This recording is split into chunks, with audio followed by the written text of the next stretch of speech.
Yes. San Francisco has changed so much since you started writing. Yeah. There. And yet, my understanding is that the prototypical mystery thriller reader is like a 65-year-old woman. How do you deal with, The demographic? yeah, Yeah. it's like, it's a different San Francisco. Well, San Francisco is different, but what you say about the demographic is amazing to me. I mean, I go to a typical event like this, if it's not filled with writers, this is like, believe it or not, a bunch of young kids. I look around and I'm going, kids are doing great. Because really, in the real world out there, the readers now are 65, maybe 60. I mean, you've got maybe some young 50s. But I don't know who's reading it. I don't know who's reading it. But they are, which is great. But I don't know the answer to that question. What's the demographic? The demographic is everybody's got white hair.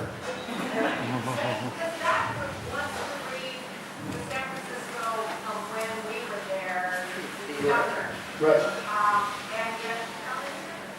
It's way different, and that's why, in fact, I've invented, several different characters that are younger than Dismas Hardy by a lot. My private investigator, Wyatt Hunt, he's got a new marriage, he's got a young child. Dismas's daughter is joining the firm, his son works for Facebook.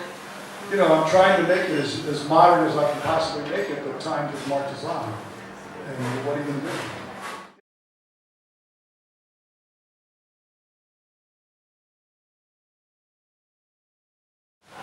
Do I have plans to write a children's book for my grandchildren? Yes, is the short answer. I'm also trying to write a Christmas book for my grandchildren. So we'll see. I don't know if I'm gonna, but you write a page a day and things happen. So I'm thinking about that right now, in fact. So, yes.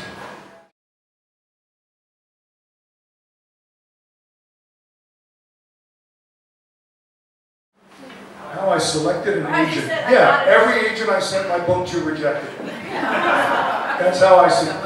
This is the truth. The first person was Lisa's boss's husband's associate. She was maybe a 25-year-old woman from Washington, D.C. who was a lawyer and wanted to be an agent. She's the one who said, well, the obvious thing to do is just give you my hourly rate. And I wound up paying her like $2,600 for a $2,000 deal. So I left her because she was a nice person, but there was no point in working with people where I was going to lose money on that deal. Then I moved to LA. I got an agent who was a movie agent mostly. He did Son of Holmes and Rasputin's Revenge. Again, financially not very smart move on my part. I didn't make any money on those books. Then I got another agent, Mike Hamilberg, who I was with for 3 or 4 more books. Same kind of thing, no money, but I was publishing books. After about 3, so now I'm book 6 or 7. Right before the 13th year broke through, I sent my book to a guy named Barney Carpfinger. Funny name, great guy. Writes me back and says, like your writing style, but I don't really think it's going to work for me. I said, okay. 4 months later, he writes me again. He said, I just got back from vacation. I read your manuscript of the 13th jury. If you're interested in an agent, I'd like to be your agent. So I said, yeah, I'm interested in an agent. I'm still looking. I flew back to New York. I said, I'm going to scare you a little bit. I need $2.5 million on the next deal. This time I had never made more than $60,000. He goes, wow, that's a big number. I said, that's what I want. So it took him 4 days. Wow, nice. He's been my agent ever since. That's how you get him.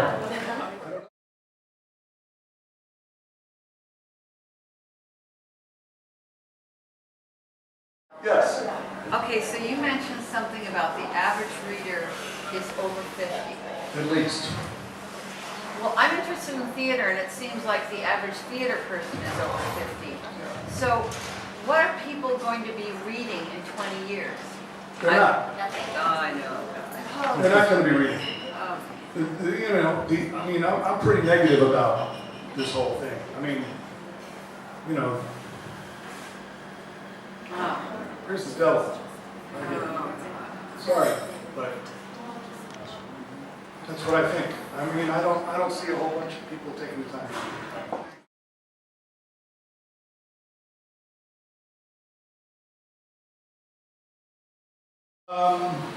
What I've done in the past, although I'm not sure I'm going to do it anymore, is I've put myself behind deadline pressure that is brutal. I've got to be done within 2 months, 3 months, and so I give myself 3 book deals that I cut, and then I say 3 books. Every 6 months I got to hand it a book. It tends to focus. Because you got to pay the interest back if you don't show up. So that's been something I've done for the last, I'd say, 16 or 18 years, and I'm not going to do it anymore. I've stopped after I just handed in my last 3 book deal book last Monday, and I don't know how I'm going to approach it from now on, frankly. Just being honest with all you guys, don't know the answer.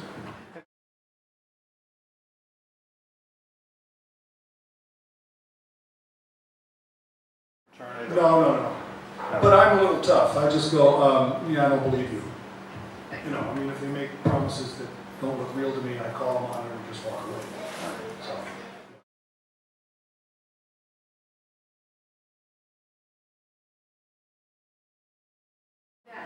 It's the only thing that kept me from being bored, using, different points of view and having that kind of different people doing things that are interesting. I mean, many of my segments don't follow earlier segments in the book.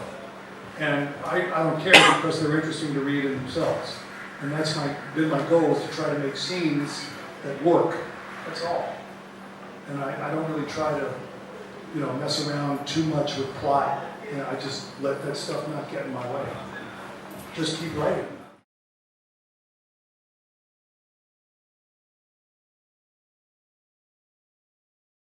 Yes. I think Dead Irish mostly was that. But I found that it limited me. It's like kind of writing in the first person. Right. If you write in the first person, you're stuck because it's the only point of view you can have. And right away I realized that's not what I wanted to do, because I didn't want to stick myself in that small box and not be able to get out of it.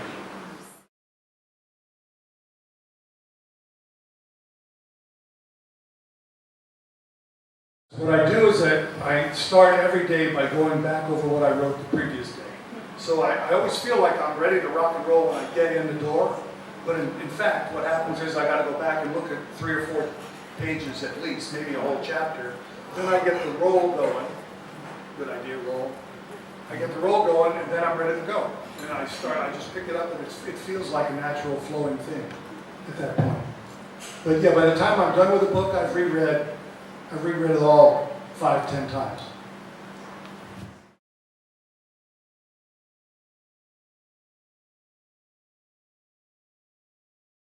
I do. I love getting inspired by other novels. I love, lately, the last couple of years, I've been totally in love with this guy named C.J. Box. Yeah. I just think he's fantastic.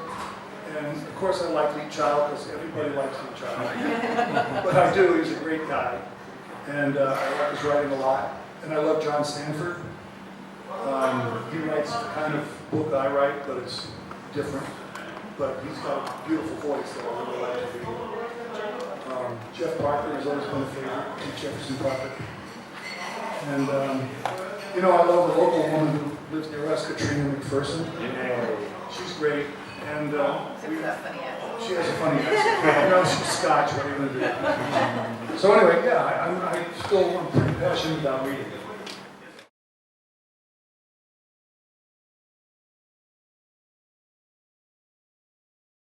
That's a great question. I really read the Hardy Boys a lot, and I read all the Orange biographies. I don't know what else they were called, but like Clara Barton, Girl Nurse. Oh, yeah. And Babe Ruth, Hero and People, and I was totally hooked on those books. Young American series. Young American series? That's what it's called? Yeah. Well, I was totally hooked on that.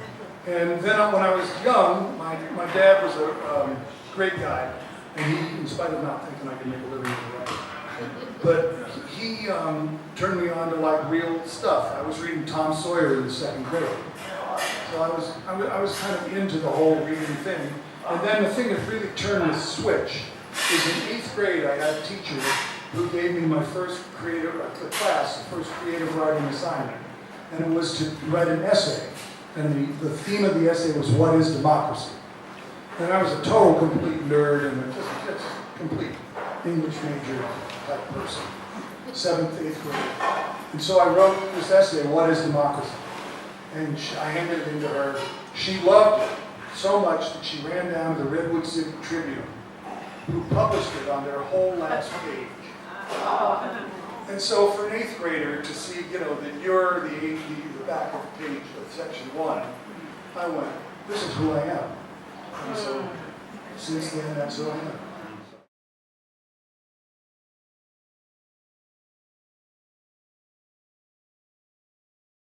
My audiobooks are selling like crazy. I just signed a very large deal for 6 of them or something into the next 10 or 15 year period of time.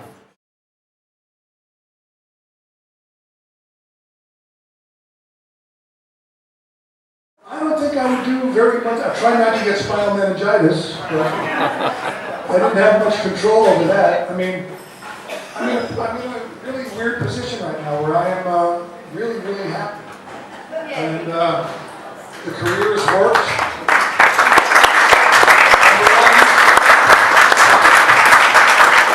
We're all used to talking about the struggle, and believe me, I get it. There's a struggle. But, if you get over the struggling part, it's best if you can recognize it and go Yahoo.